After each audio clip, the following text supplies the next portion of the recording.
কানের গেল কর্ণলতি, চোখের গেল জ্যোতি, দাঁতল দিল চুল পাকিল, বয়স গেল বাটি, আমি বুঝিলাম না গো আল্লাহ মরণের কয়দিন আছে বাকি। কথা বলেন ঠিক না বেঠি?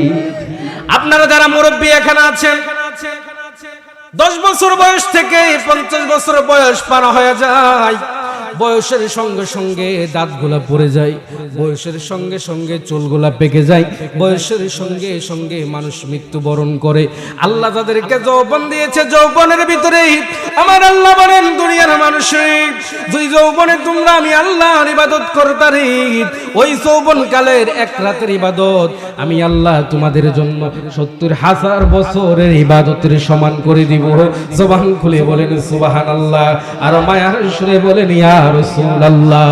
এই আমার নেমতপুরের বাবারা, ও আমার বাবাজিরা রে, এখন নেমতপুরের গ্রামের ভিতরে বিশ্বের জমিনের ভিতরে 3,500 ধর্ম রয়েছে, কিন্তু রূহ জগতে আমার আল্লাহর কাছে ওয়াদা করেছিলেন আল্লাহ আপনি হইলে একজন, আর দুনিয়ার জমিনে আইসা বিভিন্ন ধর্মে বন্টন মানুষ হয়ে গেছে। এখন আমার আল্লাহর প্রশ্ন করেন, আল্লাহ যদি দুনিয়ার জমিনে মানুষ ওই রূহ জগতে একত্রের স্লোগান দিয়া যদি দুনিয়াতে আইসা তারা আপনার পথ থেকে দূরে চলে যায়, আপনি কি তাদেরকে জান্নাত জাহান্নামের বই দেখাইবেন? আমার আল্লাহ রব্বুল আলামিন বলে, দুনিয়ার মানুষ রে, তোমরা যারা বারজাখের দুনিয়ায় আসবা, আসার পূর্বে তোমরা আমি আল্লাহর মাল সামান নিয়ে আসিও। যতক্ষণ পর্যন্ত তোমাদের ঈমান আমল আখলাক গুলা যদি তোমরা ঠিক না কইরা বারজাখের দুনিয়ায় আসো, আমি আল্লাহ তোমাদেরকে জানায় দেই কবর তোমাদের সঙ্গে ভালো ব্যবহার করবে না। জবান খুলে বলি আল্লাহু আকবার। আমার নবীজি হাদিসে কুদসিতে বলেন, সাহাবী কিরামদেরকে নয়ের নবী ডেকে ডেকে বলেন, সাহাবীরা তোমরা শুনিয়া লও, কবর দেশে কোন বান্দারে যখন কবরে শোয়ানো হবে, ওই বান্দা যদি কবরের আসার পূর্বে আমল নামা ঠিক না কইরা যদি কবর দেশে আসে গো, আমি আল্লাহ রাব্বুল আলামিনের হাবিব জানায়া দেই ওই কবর তার সঙ্গে এমন আচরণ করবে। কেমন আচরণ? ডানের মাটি বামে চাপ মারবে, বামের মাটি ডানে চাপ মারবে। ওই কঠিন মুসিবতের সময় যদি আমি রাসূলুল্লাহ তার বিপদ থেকে উদ্ধার না করি, ওই বান্দা কোনদিন ওই কবর থেকে উদ্ধারিত হবে না। হাসরের ময়দানেও ওই বান্দা গুনার বোঝা মাথায় লইয়া হাসরে উঠতে হবে। চিৎকার মেরে বলেন আল্লাহু আকবার। এই আমার নেমতপুরের বাবা জিরারি,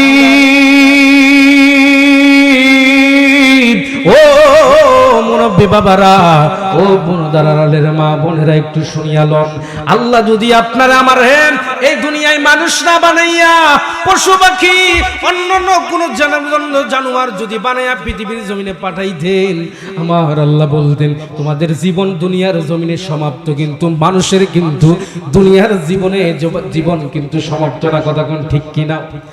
মানুষ মায়ের গর্ভে জন্মগ্রহণ করার পূর্বে আমার আল্লাহ রূহ জগতে মানুষকে রেখে ডাক দিয়া বলেন, মানুষেরা ও দুনিয়ার মানুষেরা, তোমাদেরকে আমি আল্লাহ রূহ জগতে প্রশ্ন করেছিলাম, আমি আল্লাহ কয়জন? তোমরা বলেছিলে একজন। আমি আল্লাহ কয়জন? তোমরা বলছো একজন।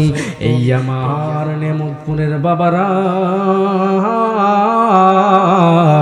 ও আমার বাবাজিরা রে, এখন নেমতপুরের গ্রামের ভিতরে বিশ্বের জমিনের ভিতরে 3,500 ধর্ম রয়েছে, কিন্তু রূহ জগতে আমার আল্লাহর কাছে ওয়াদা করেছিলেন আল্লাহ আপনি হইলে একজন, আর দুনিয়ার জমিনে আইসা বিভিন্ন ধর্মে বন্টন মানুষ হয়ে গেছে। এখন আমার আল্লাহর প্রশ্ন করেন, আল্লাহ যদি দুনিয়ার জমিনে মানুষ ওই রূহ জগতে একত্রের স্লোগান দিয়া যদি দুনিয়াতে আইসা তারা আপনার পথ থেকে দূরে চলে যায়, আপনি কি তাদেরকে জান্নাত জাহান্নামের বই দেখাইবেন? এই আমার বাবাজিরা গভীর মনোযোগ দেন। আল্লাহ রাব্বুল আলামিন ডেকে ডেকে বলে, দুনিয়ার মানুষরে আমি আল্লাহ মুসলমানদের ভিতরে কয়েকটা দল কয়েকটা জাতি তৈরি করেছি যারা মুসলমানদের ভিতরে মুসলমান হয়েও জাহান্নামে জ্বলবে। এই আমার বাবাজিরা, এই দুনিয়া থাকার জায়গা নয়, এই দুনিয়ার জমিন থেকে আমাদের সবাই যাওয়া লাগবে। কথা বল ঠিক কিনা?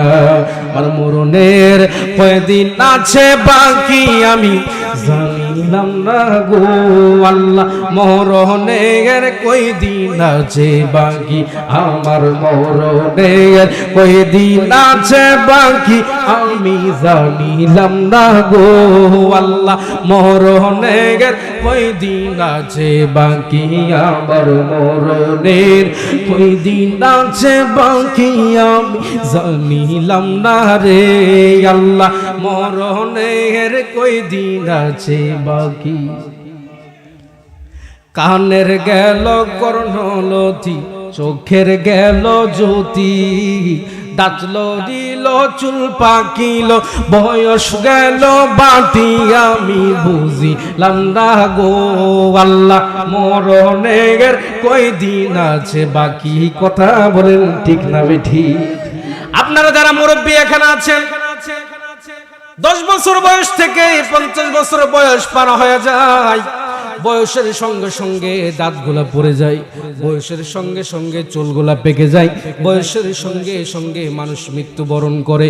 আল্লাহ তাদেরকে যৌবন দিয়েছে, যৌবনের ভিতরে আমার আল্লাহ বলেন দুনিয়ার মানুষের দুই যৌবনে তোমরা আমি আল্লাহর ইবাদত করতারি, ওই যৌবন কালের এক রাতের ইবাদত আমি আল্লাহ তোমাদের জন্য 70,000 বছরের ইবাদতের সমান করে দিব। জবান খুলে বলেন সুবহানাল্লাহ, আর মায়ার সুরে বলেন ইয়া রাসূলুল্লাহ। যৌবন কালের একদিনের ইবাদত 70,000 বছরের সমান। আমার আল্লাহ কই বান্দা শুন, আমি আল্লাহ দিনের রাইতে 24 ঘন্টা সময় দান করলাম, ওই 24 ঘন্টার সময়ের ভিতরে একটা ঘন্টার সময় 5 ওয়াক্ত নামাজে যদি তোমরা পার না করো, আমি আল্লাহ তোমাদেরকে 24 ঘন্টার সময়ের ভিতরে একটা ঘন্টার সময় আমি আল্লাহ তোমাদেরকে আমার দিকে ডাকতেছি, ওই 1 ঘন্টার সময় বান্দা তুমি আমারে দিলা না। একজনে জিজ্ঞাসা করে আসেন না বাজার নামাজে যাই, ওই লোকে বলে আমার সময় নাই। আসেন না নামাজে যাই, আমার ফ্যান ভালো না, এই কথা বইলা বইলা সময় পার করে দেয়। আমার আল্লাহ কই বান্দারে, সময়ের মালিক হইলাম আমি আল্লাহ, আমি আল্লাহ সময় বানাইছি, তুই বান্দা আমি আল্লাহর সময় দিতে পারলি না, এই দুনিয়ার জনম তোর জন্য বিফল হয়ে যাবে। কথা বলে ঠিক না বেঠিক? এই আমার বাবাজিরা গভীর মনোযোগ, এই দুনিয়া থাকার জায়গা নয়, এই দুনিয়ার জমিন থেকে আপনার আমার সবাই চলে যেতে হবে, দুনিয়ার জমিনে থাকতে হবে। আল্লাহর রাসূলের ইবাদত, আল্লাহর মহাব্বত আমাদের দরকার আছে কি নাই? রাসূলুল্লাহর মহাব্বত আমাদের দরকার আছে কি নাই? আর জবান খুলে বলেন আছে কি নাই? আল্লাহ রাব্বুল আলামিন কোরআনুল কারীমের ভিতরে বলেন আতিউল্লাহ ওয়া আতিউর রাসূল লাআল্লাকুম তুরহামুন। আমার আল্লাহ কয় বান্দারে শুনিয়া লও, যদি দুনিয়ার জমিনে তুমি রহমত পাইতে চাও, আতিউল্লাহ আমার রাসূলের তোমরা অনুগত্য করো। দুনিয়ার জমিনে যদি তোমরা অনুগত্য পাইতে চাও, রহমত তোমরা পাইতে চাও, তাহলে আমি আল্লাহর অনুগত্য করো। এখন আল্লাহর জিজ্ঞাসা করবেন আল্লাহ আপনারা তো আমরা দেখি না, ঠিক না বেঠিক? আল্লাহ বলেন আমারে দেখো না, আমার রাসূল তো দুনিয়ার জমিনে আগমন করেছেন, আমার রাসূলের দিকে তোমরা নজর করো। ও আল্লাহ আপনার রাসূলকে তো আমরা দেখি না, আমার রাসূলকে তো আমরা দেখি না গো আল্লাহ। আল্লাহ বলে বান্দারে শোনো, যেই ব্যক্তিগুলো আমার রাসূলুল্লাহর সুন্নতরে আঁকড়ায়া দইরা এই পর্যন্ত নেয়ামতপুরের মসজিদের ইমাম সাহেব পর্যন্ত আইছে, তোমরা ইমাম সাহেবের দিকে তাকাও, দেখবা ইমাম সাহেবের ভিতরে আমার রাসূলুল্লাহর সুন্নত রয়েছে। বলেন সুবহানাল্লাহ। আল্লাহকে ডেকে ডেকে বলেন আল্লাহ, ও মায়ের আল্লাহ গো, আপনাকে যদি অনুসরণ করি, আপনার রাসূলকে যদি অনুসরণ করি আমাদের কি লাভ হবে? আমার আল্লাহ বলেন লা আল্লাকুম তুরহামুন, আমি আল্লাহ তোমাদেরকে রহমতের চাদর দ্বারা ঢাকিয়া ফেলবো। বলেন সুবহানাল্লাহ। যদি এখন বৃষ্টি নামে, এই একটা তেরপাল রয়েছে, এই তেরপালের ভিতরে বাবাজিরা আমার আজকে বৃষ্টির আশ্রয় আমরা সবাই নারে তাকবীর, নারে রিসালাত হযরত মাওলানা হাফেজ মুফতি জুবায়ের আহমেদ চন্দ্রপুরীর আগমন আজকের মাহফিলের পক্ষ থেকে নারে তাকবীর নারে রিসালাত। মাশাআল্লাহ, আমাদের মাহফিলের সম্মানিত প্রধান আকর্ষণ আল্লামা মুফতি জুবায়ের আহমেদ চন্দ্রপুরী হুজুর আমাদের মাঝে উপস্থিত হয়েছে। আমরা খুশি না বাজার? মাহফিল চলতে থাকবে যতক্ষণ আল্লাহ চাই, মাহফিল চলবে। আবহাওয়া যেহেতু খারাপ, আল্লাহ যদি চাই রাত্রে 1টার আগে বৃষ্টি নাও হইতে পারে, কতক্ষণ ঠিক না বেঠি? আল্লাহ যেন আজকের মাহফিলটা কবুল করে, সবাই বলেন আমিন। হুজুর যেহেতু চলে এসেছে, আমি বেশি কথা বলবো না। আমি আপনাদের সম্মুখে যে আয়াতটা তেলাওয়াত করেছিলাম ওই আয়াতের নিরিখে একটু কথা বলতেছি। যদি আজকে একটু পরে বৃষ্টি নেমে যায় তাহলে বুঝবেন বাবাজিরা আমার, একটু সাবধান হন। যদি একটু পরে বৃষ্টি নামে আমরা কি বৃষ্টিতে ভিজবো না মাহফিলের তেরফলের তলে আমরা আশ্রয় নিব? তাহলে মাহফিলের তেরফলের তলে আশ্রয় নিলে আমার আল্লাহ তো বলেছেন তোমরা যদি আমার রাসূলুল্লাহর অনুগত্য করো আমার অনুগত্য হবে। আর আমার অনুগত্য করা হলে লা আল্লাহুম তুরহামুন, আমি আল্লাহ তোমাকে রহমতের চাদর দ্বারা বেষ্টন করব। কিভাবে? হাসরের ময়দানে যখন 12 হাত মাথার উপরে সূর্য থাকবে, ওই কঠিন সময়ে আমার আল্লাহ রহমতের চাদর দিয়া আরশে মহল্লার নিচে এই উম্মতে মুহাম্মদীকে আমার আল্লাহ আশ্রয় দিবে। কথা বলেন ঠিক না ঠিক? নূরের নবীর নূরি চরণ যেদিন পাইবুবান, দুঃখ মুছিয়া লাভ করিল স্বর্গীয় জীবন।